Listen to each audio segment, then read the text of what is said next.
Hello everyone, we start our lecture with next topic, that is topical agent. So what is meant by topical agent? आता सगळ्यांना माहिती आपण various products बघतो मार्केटमध्ये जे की कशावर अप्लाय करतो, आपण स्किनवर करतो.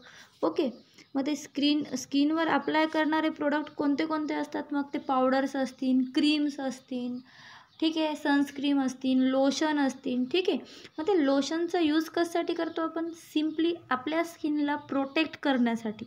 ओके, कशासाठी करत असतो? प्रोटेक्ट करण्यासाठी. कशापासून? जे हजार्ड्स इफेक्ट देणारे सनलाईट्स असतात, ठीक आहे, किंवा UV रेज असतील, बरोबर आहे, आणि त्याचबरोबर जे काही मायक्रो ऑर्गॅनिझम असतात एव्हरीवेअर, त्याच्यापासून आपल्या स्किनचं प्रोटेक्ट करण्यासाठी जे एजंट यूज करतो त्याला आपण म्हणतो सिम्पली टॉपिकल एजंट. मग त्याची डेफिनेशन काय बघा बरं. दोज एजंट, काय definition? Those agent which are applied on the body surface. कुठं अप्लाय करतात? Body surface, including application within the body cavities that opens to the outside. आणि कुठं करतात? फक्त स्किन सरफेसवरच करतात का? नाही, स्किन सरफेसवरही करतात आणि त्याचबरोबर अशा कॅव्हिटीजवर अप्लाय करतात जी कुठं ओपन होते? आउटसाईडला, जसे आपले नाक, कान, डोळे. आलं लक्षात? हे सुद्धा काय झाले? टॉपिकल, हे काय झाले? आपल्या कॅव्हिटीज. ओके, बॉडी कॅव्हिटीज, त्यावर सुद्धा काय अप्लाय करतो आपण? Topical agent. ओके, म्हणून त्याची डेफिनेशन कशी करता येईल मग?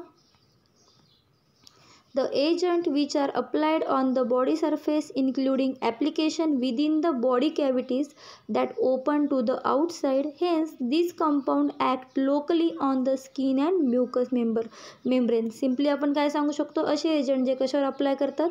स्किनवरही अप्लाय करतो आणि म्युकस मेम्ब्रेनवरही अप्लाय करतो, त्याला आपण काय म्हणतो? Topical agent. मग क्लासिफिकेशन बघू. टॉपिकल एजंटचं क्लासिफिकेशन काय? There are 4 classes, 1 2 3 4. 4 कोणते कोणते आहेत बघा. पहिली आहे प्रोटेक्टिव्ह अँड ॲडझॉर्बंट, जे की आपल्या स्किनचं, बॉडी कॅव्हिटीचं काय करणार? प्रोटेक्ट करणार आणि जे काही टॉक्झिन्स असतील त्याला ॲडझॉर्ब करणार. ओके, ॲडझॉर्बंट हा कन्सेप्ट आपण आधीच बघितलेला आहे गॅस्ट्रोइंटेस्टायनलमध्ये.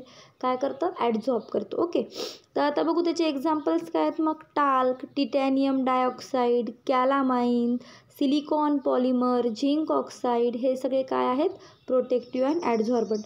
सेकंड क्लास कोणता आहे? Anti microbial agent. कोणता आहे? Anti microbial agent. त्यामध्ये 3 सबटाईप्स आहे. पहिली ॲक्टिंग बाय ऑक्सिडेशन, त्याचे एक्झाम्पल आहे hydrogen peroxide. Second acting by halogenation, example आहे क्लोरिनेटेड लाईम. आणि तिसरं आहे ॲक्टिंग बाय प्रोटीन प्रेसिपिटेशन, त्याचे एक्झाम्पल आहे boric acid, borax, silver compounds. हे सगळे काय आहेत? Acting by protein precipitation. Third class आहे ॲस्ट्रिंजंट, त्याचं एक्झाम्पल आहे ॲलम और झिंक सल्फेट.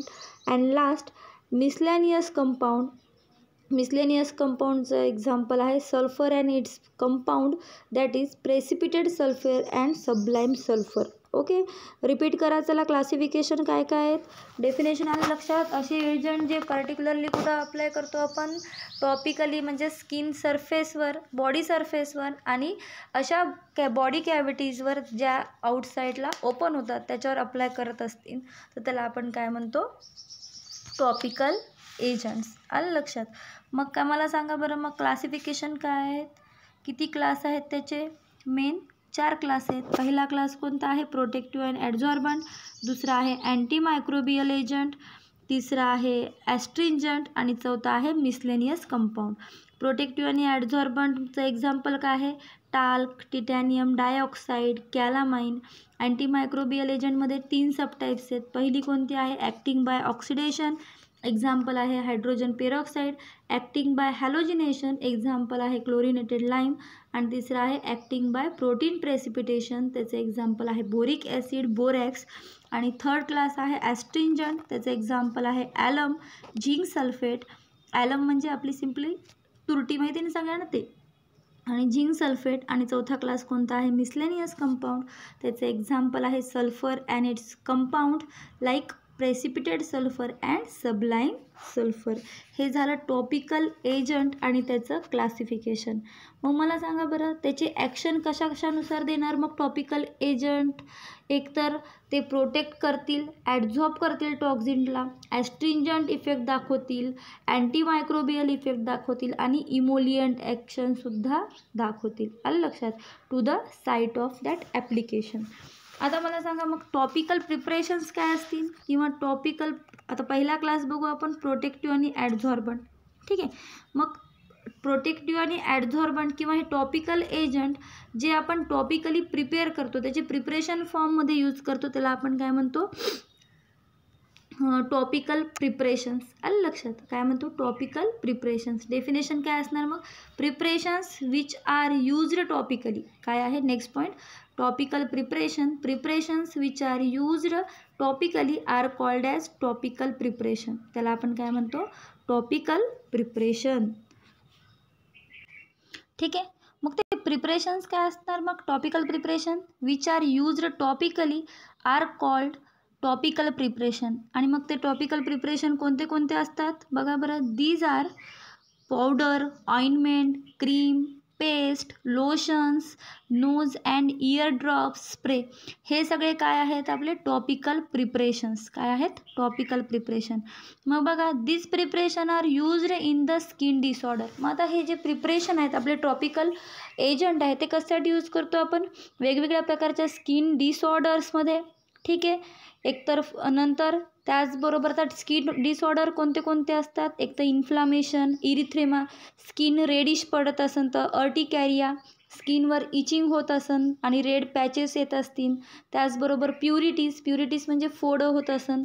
फोटोसेन्सिटिव्हिटी म्हणजे जर आपल्याला उन्हापासून त्रास होत असेल. फोटोसेन्सिटिव्हिटी उन्हाची आपण असं म्हणतो ना उन्हामध्ये जर आपल्याला त्रास होतो, स्किन इन्फेक्शन होते, बरोबर आहे. मग आपण काय यूज करतो? सनस्क्रीन लोशन यूज करतो. त्या टाईपमध्ये जर फोटो सेन्सिटिव्हिटी असेल किंवा आलं लक्षात त्या टाईपचे डिसऑर्डर्स असतील तर त्या सगळ्या कंडिशनमध्ये आपण काय यूज करतो? Topical preparation. मग मला सांगा बरं आपला जे पहिला क्लास होता टॉपिकल एजंटचा प्रोटेक्टिव्ह आणि ॲड्झॉर्बंट ते काय असते बघू मग. बघा टॉपिकल, प्रोटेक्टिव्ह आणि ॲड्झॉर्बंट. काय डेफिनेशन? The agent. डेफिनेशन काय? The agent which are applied externally to the skin to protect the certain area from the irritation due to the moisture, friction or the allergy are called as topical protective. काय म्हणतात? Topical protective म्हणजे असे agent जे की आपण externally स्किनवर apply करतो. कशापासून protect करण्यासाठी? इरिटेशन. आता इरिटेशन कशामुळे होणार? समजा जास्त घाम आला, मॉइश्चर झालं, तिथं घासल्या गेलं, ठीक आहे, किंवा एखाद्या गोष्टीची ॲलर्जी असेल तर त्या ठिकाणी काय होणार? स्किनवर इरिटेशन होणार, खाज यायला लागणार. ते प्रोटेक्ट करण्यासाठी त्याला आपण काय यूज करतो? Topical protectives and they act by forming a protective coat or a film on the skin. ते कसे ॲक्ट करणार? आपल्या स्किनवर एक प्रकारची प्रोटेक्टिव्ह लेअर तयार करणार आणि आपल्या स्किनचं काय करणार? प्रोटेक्शन. ॲड्झॉर्बंट काय असतात मग? These agent adsorb the moisture and suspended particle gases and toxins from the skin surface and adsorption of moisture decreases the friction, hence they are also called as protective and adsorbent. आणि काय म्हणतं मग ते ॲड्झॉर्ब जे काही moisture असेल किंवा suspended particle असतील, टॉक्झिन्स असतील बॅक्टेरियाचे, ते काय करतात? ॲड्झॉर्बंट इफेक्ट दाखवतात. म्हणजे त्याला ॲड्झॉर्ब करतात जेणेकरून मॉइश्चर ॲब्झॉर्ब केल्यामुळे त्या ठिकाणचं फ्रिक्शन कमी होणार. फ्रिक्शन कमी झाल्यामुळे काय होणार? ते काय म्हणून ॲक्ट करतील? प्रोटेक्टिव्ह आणि ॲड्झॉर्बंट. मग बघा टॉपिकल, प्रोटेक्टिव्ह आणि ॲड्झॉर्बंट काय? ही झाली त्याची mechanism. The agent which are applied to the skin or mucus membrane to protect the certain area from irritation by adsorbing moisture, gas or toxin from the skin surface are called as protective and adsorbent. कळलं definition? असे agent जे काय करतात? Skin सरफेसवर किंवा mucus मेम्ब्रेनवर apply करतात. काय? Protect to protect the certain area from the इरिटेशनपासून त्याला प्रोटेक्ट करण्यासाठी आणि इरिटेशन कसं प्रोटेक्ट करणार? By adsorbing the moisture, gases और toxin from the skin surface are called as topical protective and adsorbent. त्याचे एक्झाम्पल आहेत बघा, talc, zinc oxide, calamine, titanium dioxide, silicon polymer, zinc stearate etc. They are applied as a dusting powder or suspension creams or a ointment. सगळ्यांनी कॅलामाइन lotion बघितलं असेल, जे आपण powder वापरतो ते डस्टिंग पावडरच्या फॉर्ममध्ये पॉन्ड्स पावडर म्हणतो, आलं लक्षात, किंवा टाल्कम पावडर. ठीक आहे, हे सगळे काय आहेत आपण ॲज अ प्रोटेक्टिव्ह आणि ॲडझॉर्बंट म्हणून यूज करतो. आलं लक्षात. ते कोणत्या फॉर्ममध्ये असतील मग? एक तर डस्टिंग पावडरच्या किंवा सस्पेन्शनच्या, क्रीम्सच्या किंवा ऑइंटमेंटच्या. आलं लक्षात. हे झालं आपलं टॉपिकल प्रोटेक्टिव्ह आणि ॲडझॉर्बंटची डेफिनेशन. आता त्याच्या रिलेटेडचे ड्रग आहेत ते बघू आपण नेक्स्ट लेक्चरला. Okay, thank you.